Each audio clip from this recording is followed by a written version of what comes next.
ఆ ప్రత్యక్ష చర్య అనివార్యమైతే సామ్రాజ్య ప్రజలందరూ ఏకజాతిగా నిలిచి మా నిర్ణయం జయప్రదంగా కొనసాగిస్తారని విశ్వసిస్తున్నాం.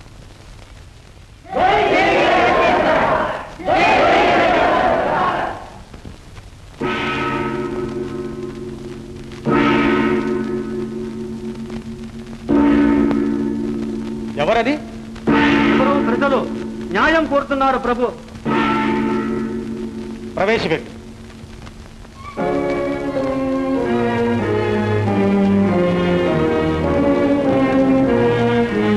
ఏమిటి మీ విజ్ఞాపన? మా తండ్రి గారి మరణ శాసనం ప్రకారం స్థిరాస్తి మాకు పంచబడి స్థిరాస్తి పంచలేకపోతున్నారు మహాప్రభు. కారణం? మా తండ్రి గారి 17 ఏనుగులు సగపాలు నాకు, 3వ పాలు 2వ వానికి, అందులో 3వ పాలు 3వ వానికి రావాలి. ఈ పంపకం చేయలేక వాటిని తమ గజశాలకు తోలేశారు. మాకు న్యాయం కలిగించండి మహాప్రభు. మా పాలనలో ఎన్నడూ అన్యాయం జరగనివ్వం. ఈ సమస్యను గురించి ధర్మాధికారుల అభిప్రాయం? ఎన్ని విధాల భాగించి చూచిన జంతు హింస చేయకుండా పాళ్లు పంచటం సాధ్యంగా కనిపించటం లేదు ప్రభు.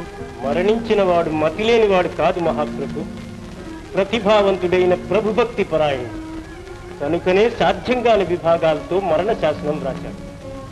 ఆయన అభిమతాన్ని మన్నించి ఆ ఏనుగులను తమరు స్వీకరించడమే న్యాయం. కాదు, పరమ అన్యాయం. సత్య దయా ధర్మాలకు ఆరవారమైన ప్రభువుల కొలువులు న్యాయాక్షడే కాని అన్యాయం జరగరాదు. మరణించిన వారి ఆస్తిని వారి ఇష్ట ప్రకారం వారసులకు పంచలేక ప్రభుత్వాధీనం చేసుకోమని శాసించడం ధర్మం కాదు మహాప్రభు. ఈ మహాసభా నిర్ణయాన్ని అన్యాయమని ఆక్షేపించేదెవరు? నేను.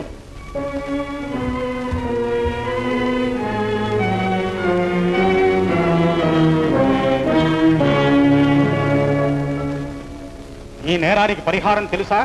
తెలుసు. ఎవరును? ఎవరు పిచ్చివాడు కాను మహాప్రభు, తమ ఆశ్రితుణ్ణి. విద్యానగర పౌరుడవేనా? ప్రభువులు అనుగ్రహిస్తే అవుతా. నియోగి బిడ్డను ఎందుకు నియోగించినా వినియోగపడతాను. నువ్వు ఈ సమస్యను పరిష్కరించగలవా? ప్రభువుల సెలవైతే. ఏనుగు బొమ్మలు తెప్పించండి. ఎవరయ్యా నువ్వు? మాది కృష్ణా తీరం, తెనాలి. గార్లపాటి రామన్న మంత్రి కుమారుడు రామకృష్ణుడు.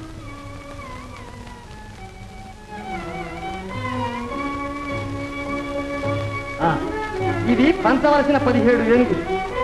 శ్రీవారే భద్రగజారూఢుని ఇవి పంచడానికి వేంచేశారనుకోండి, మీకు అభ్యంతరం ఉంటుందా?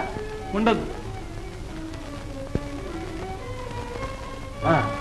శ్రీవారి ఏనుగును మీ వాటిలో కలిపారనుకోండి, మీకు అభ్యంతరం లేదుగా? లేదు. చేర్చడానికి వీల్లేదు. పంచవలసినవి 17. పంచబడేవి కూడా 17 స్వామి. ఇప్పుడు వెరసి ఏనుగులన్నీ 17 కాదు 18. అవునవును, 18. ఇందులో పెద్దవాడి సగపాలు 9 కదూ? అవును.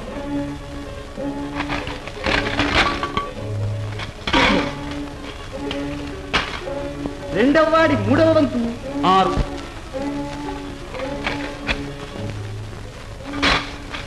మూడవ వాడి పాలు 2.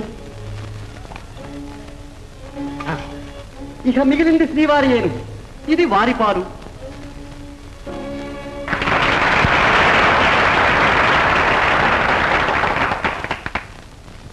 సహబాష్ రామకృష్ణ, సహబాష్.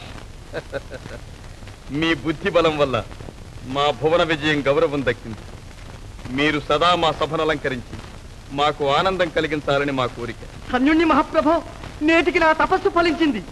నరసింహ కృష్ణరాయల కరమరుదగు కీర్తి వెలయు కరిభిత్ గిరిభిత్ కరి కరిభిత్ గిరి గిరిభిత్ కరిభిత్ గిరిభిత్ తురంగ కమనీయంబై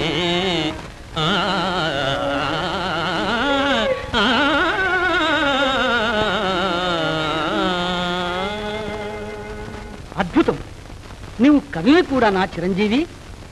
నీ తపస్సే కాదయ్యా, మా తపస్సు కూడా ఫలించింది. వారు ఆంధ్ర కవితా పితామహ అలసాని పెద్దన కవీంద్రులు. చిన్నవాడవైనా చక్కని పద్యం చెప్పావయ్యా. వీరు మధుర కవి నంది తిమ్మన్న గారు. మా కొలది జానపదులకు నీ కవనపు ఠీవి అపునే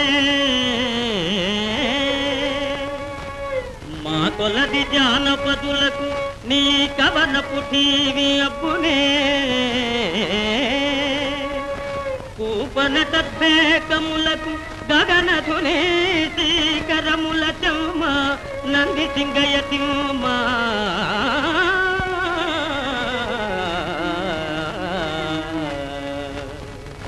బాగు బాగు కానీ గగనధుని నాకధుని అయితే కూపనట భేకములకు నాకధుని శ్రీకరముల చెమ్మ నంది సింగయ తిమ్మ ఆహాహా ఇంకా రసవంతంగా ఉంటుంది మహాప్రభు. తమ మార్పు నా నేర్పుకు ఘనత కలిగించింది.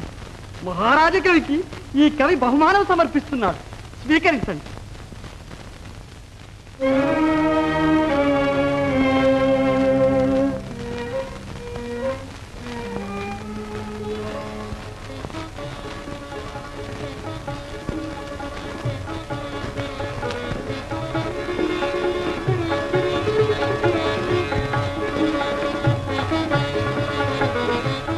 సరస్వతి ప్రసాద్,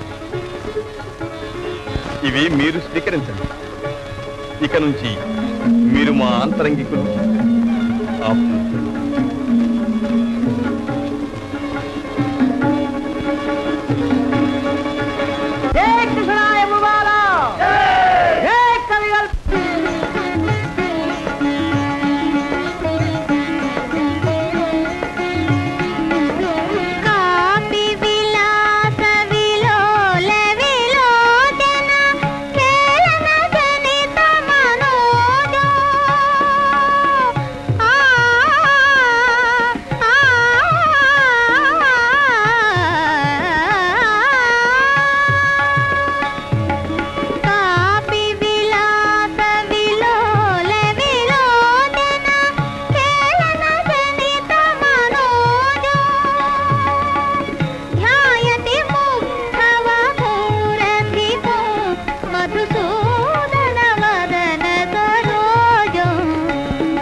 ఆపివేశారే మహారాణి?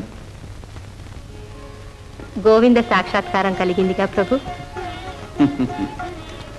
దేవి, ఈనాడు మాకు పర్వదినం. సభలో సాహిత్య సరస్వతి, అంతఃపురంలో సంగీత సరస్వతి. మా ఆనందానికి అంతే లేదు. ఏమిటా హస్తభూషణం ప్రభు? బహుమానం అందుకునే ధన్యాత్ములెవరో? మీవారే. వారు సాధించిన ఘనకార్యం. ఒక కవి తన కవిత్వంతో రాజసభను మెప్పించాడు. ఆ కవితకు మెరుగులు దిద్ది అతన్ని మేం మెప్పించాం. మెచ్చి ఆ కవిరాజు ఈ రాజకవికి ఈ బహుమానం అందించాడు. ఎవరా కవి? వికట కవి తెనాలి రామకృష్ణ. శరసంధాన బలక్షమాది వివిధైశ్వర్యంబులన్ గల్గే దుర్భర షండత్వ బిల ప్రవేశ చలన బ్రహ్మఘ్న తల్మానినన్ నరసింహక్షితి మండలేశ్వరుల నెన్నన్వత్సుని సాటిగా నరసింహక్షితి మండలేశ్వరుని కృష్ణ రాజకంఠీరవా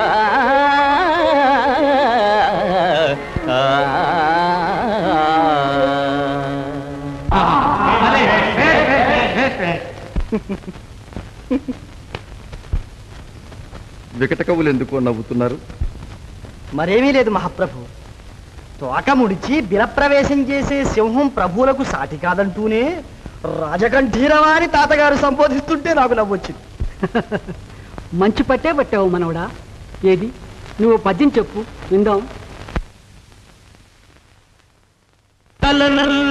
తావక ఖడ్గ ఖండిత రిపుక్ష్మాభర్త మార్తాండ మండల భేదం వనరించి ఏగునెడా తన్మధ్యం పునన్ తారకుండల కేయూర కిరీట భూషితుని శ్రీనారాయణుంగాంచి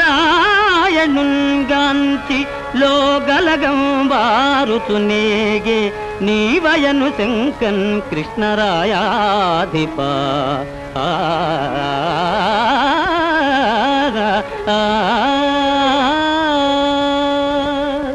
షహబాష్, చిన్నవాడు అయినా పెద్ద పద్యం చెప్పావయ్యా.